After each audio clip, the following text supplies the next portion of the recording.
от несправедливия модел, корупцията, инфлацията и произвола на властта.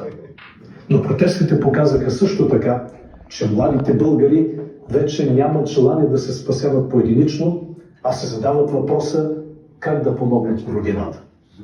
Ветераните от прехода също бягаха по щабите и това е голямото политическо събитие на 2025 година. Роди се народен консенсус срещу мафията.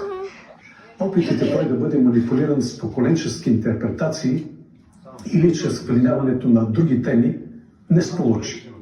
Хората поискаха демокрация, справедливост, честни избори, обективни медии, реална европейска перспектива и достоен живот.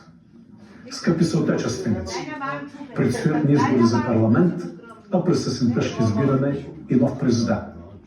От нас зависи да не повтаряме стари грешки и да спрем да обикаляме в крак. За да се върнем демокрацията, не трябва да пилеем енергията и надеждата, които се родиха по площадите, и възможността да променим България. Готови сме, можем и ще успеем. Нека днес и всеки следващ ден през новата година показваме, че сме достоен народ не само чрез постиженията на нашите блестящи артисти, учени, шампиони и млади таланти, а във всекидневните си дела в изпитанието да бъдем човеци. Позволете ми да пожелая на всички вас здраве, радости и вдъхновение.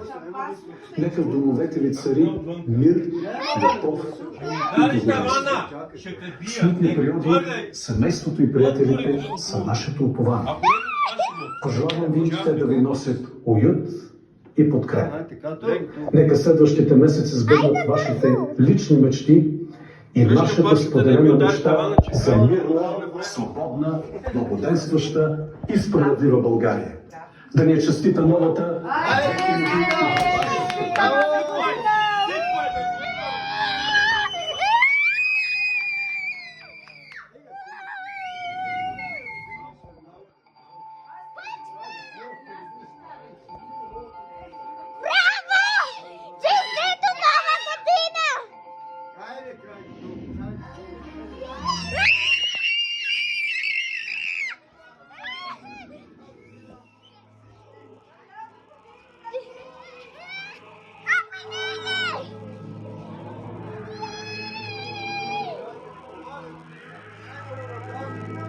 Hey,